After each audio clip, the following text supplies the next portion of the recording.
Hey friends, si vous ne me connaissez pas encore, je suis une américaine, canadienne qui a habité en France pendant presque 10 ans, qui habite maintenant au Canada. Je découvre tout ça avec vous et je vous explique un peu les différences culturelles. Si vous aimeriez plus de vidéos éducatives comme celle-ci, n'hésitez pas à vous abonner, mettre un petit like et suivez la chaîne pour plus d'aventures. Et partagez cette vidéo avec vos profs d'anglais, ça serait top s'il vous plaît.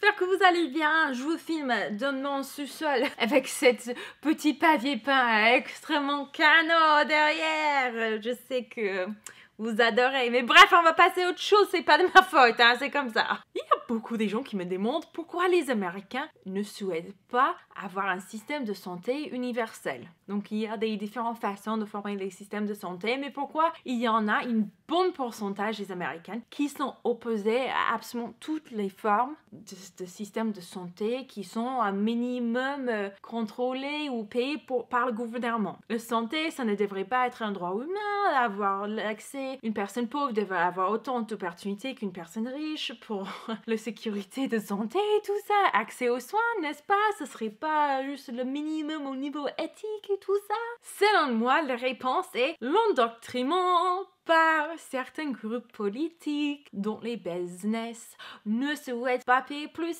et également le fait que le business autour de la santé, les soins de santé, des médicaments et tout ça aux États-Unis, c'est énorme, c'est des milliards et des milliards de dollars. Donc franchement, c'est l'argent. C'est pour ça que ces mêmes propagandes, les mêmes mensonges sont passés. Je vais vous dire les choses que j'ai entendues avant de venir en France par rapport aux systèmes de santé méchant, du diable, horrible, odieux, qui est le système de santé universel. Vraiment, c'était genre limite, si je soutenais un système universel pour la santé, je soutenais Satan, quoi. J'aimerais vous dire que j'exagère, mais vraiment pas, quoi. Une chose à savoir, c'est que les États-Unis, au niveau politique, c'est horriblement binaire. Soit vous êtes démocrate, qui pour eux, l'extrême gauche, pour les Français, c'est plus centre-droit, voire presque central parfois pour les personnes qui sont un peu plus extrêmes dans le parti démocrate. Alors que les républicains, c'est plus ou moins l'équivalent de le parti de Marine Le Pen, quoi. Donc, pour vous donner une idée. Et pour eux, les Américains, soit vous êtes démocrate, soit vous êtes républicain. Et je sais, j'ai beaucoup des amis qui ont tellement du mal avec les nuances politiques et qui ont du mal à voter à chaque fois parce que, je sais pas, au niveau des taxes, je trouve que cette loi-là qui correspond à ce que les républicains voulaient faire, c'est bien. Mais les démocrates, je suis plutôt d'accord avec tout ce qu'ils font pour les droits humains. Je sais pas. Et c'est vraiment dur. Et j'essaie d'expliquer, mais vous savez, c'est pas l'un ou l'autre. Hein. Dans les pays différents, il y a plein de partis politiques. Il n'y a pas juste une partie qui est un petit peu gauche et une partie qui est extrême droite. Il y a l'extrême droite, le droite centré, le central, le gauche centré, etc. Et même, par exemple, on va prendre le gauche centré. Si vous prenez toutes les partis politiques dans tout le monde entier, il y en a plein des différents partis politiques de gauche centré qui ne croient pas tous les mêmes choses. Ils ont des différentes idées et tout. C'est pas qu'on est l'un ou l'autre, c'est vraiment dur à faire entrer dans la tête. Et moi, par exemple, j'ai grandi dans une ville où la majorité des personnes étaient fortement républicains. Ça arrive très souvent dans les petites villes où ils sont un peu excentrés, ils n'ont pas accès à beaucoup de diversité, etc.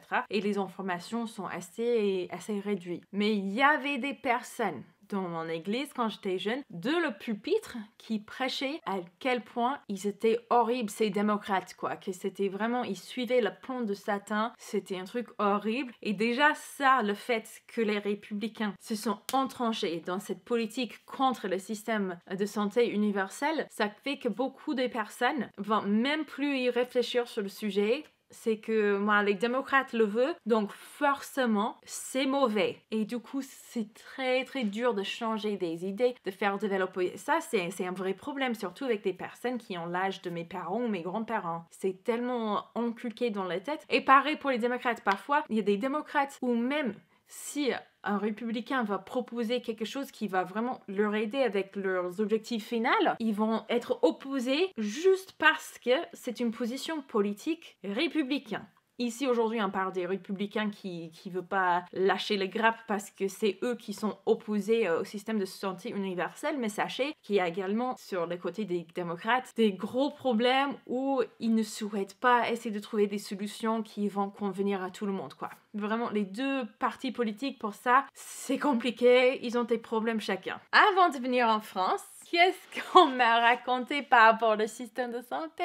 Que c'était de très très mauvaise qualité. Pas qu'en France, mais dans toute l'Europe. Dans toute l'Europe et dans tout le Canada, je t'ai enseigné depuis que j'étais toute petite, même à l'école, que les Canadiens, tellement c'est horrible leur système de santé universel, qu'ils sont heureux les Canadiens d'être si proches des États-Unis. Comme ça, s'ils ont des vrais soucis médicaux, ils vont venir aux États-Unis et eux, ils sont prêts à payer, hein, parce que quand ils paient, ils savent qu'ils vont avoir des meilleurs soins. Si on ne paie pas des docteurs autant, les docteurs ne vont pas être motivés de nous soigner aussi bien. On n'aura pas l'argent pour développer les nouveaux médicaments. Vraiment, pour faire les études et tout ça, c'est super cher. Donc forcément, il faut qu'on paie hyper cher les soins. Et parce que dans ces autres pays, eux, ils ne paient pas autant que nous, leurs soins sont pourris, se sont pas aussi bien.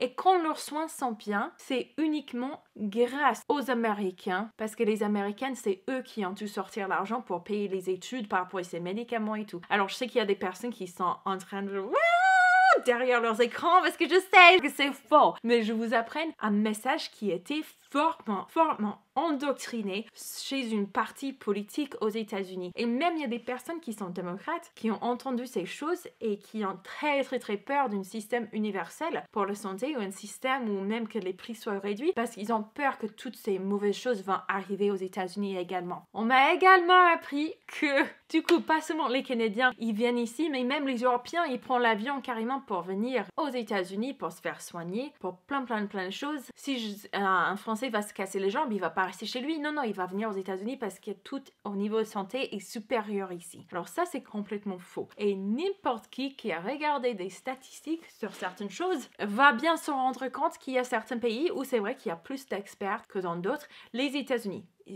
C'est vrai qu'il y a l'avantage de la taille, donc juste le fait qu'il y a autant de monde, autant de population et tout, ça fait que forcément il y a un peu plus de ressources et il y a plus des têtes, des cerveaux qui travaillent ensemble pour trouver certaines solutions. Mais est-ce qu'ils sont plus forts dans tout au niveau santé? Absolument pas. On se rend compte très vite fait que dans tous les pays où il y a un système universel de santé, les pays développés, si on prend les moyennes et tout ça, on fait toutes les statistiques, environ 3 fois plus de femmes survivent la grossesse et l'accouchement dans ces pays développés comparé aux États-Unis. Ça veut dire, oui, que 3 fois plus de femmes meurent aux États-Unis qu'en France, par exemple, quand elles vont accoucher ou pendant la grossesse, d'où aux complications à ces deux parties de la vie, quoi. Et c'est pareil également avec les nouveau-nés, les bébés, le taux de mortalité pour les bébés et tout aux États-Unis, c'est bien pire que dans tous les autres pays développés qui ont un système de santé universel.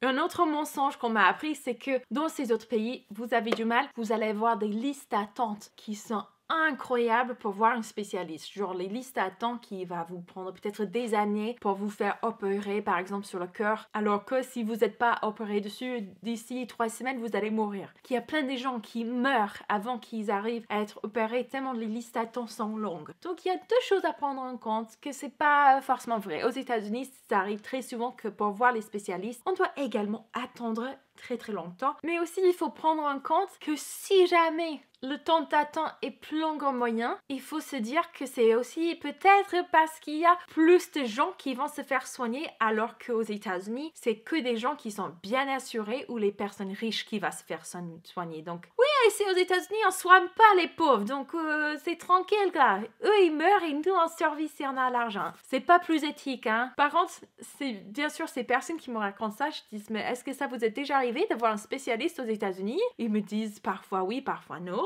Mais quand ils me disent oui, je dis, mais vous avez attendu combien de temps? Et devinez quoi? Ça arrive très souvent qu'eux aussi, ils ont dû attendre un bon moment avant de voir un spécialiste parce qu'il n'y en avait pas assez de spécialistes, quoi. Donc, c'est très frustrant, c'est vrai. Mais si vous dites dites aux actualités et dans les écoles, aux gens qui n'ont jamais voyagé hors de chez eux, toutes ces petites mensonges, que ça va leur prendre plus longtemps, ils risquent de mourir, les soins seront moins qualitatifs, que en fait, si c'est les docteurs vont être moins motivés pour les soigner correctement et tout ça, ça rentre dans la tête et on le croit parce qu'on n'a pas vu autre chose. Et il y a aussi une mentalité aux États-Unis qui me frustre pas mal. Et c'est pas que pour la santé, mais c'est pour plein de choses. C'est genre, on donne une idée de quelque chose d'autre qui a marché bien dans un autre pays pour résoudre un problème américain où les Américains sont d'accord que c'est un problème. Et non, on ne pourrait pas faire ça parce qu'on est aux États-Unis, on n'est pas en France, ou on est aux États-Unis, on n'est pas au Suède. Mais cet argument est nul, c'est une erreur de logique.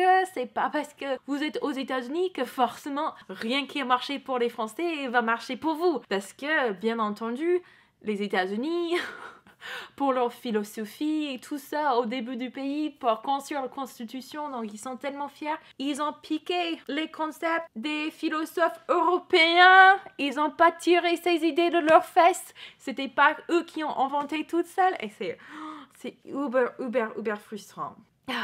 N'oubliez pas de partager cette vidéo. Merci aux gens qui me suivent sur Patreon. Je vous aime très très fort et c'est grâce à vous que je continue à faire ces chaînes. Maintenant mes cheveux c'est n'importe quoi. Je vous fais plein de gros bisous et j'ai très hâte de vous voir dans une vidéo très prochainement. Tous les vendredis, parfois les mardis. Voilà.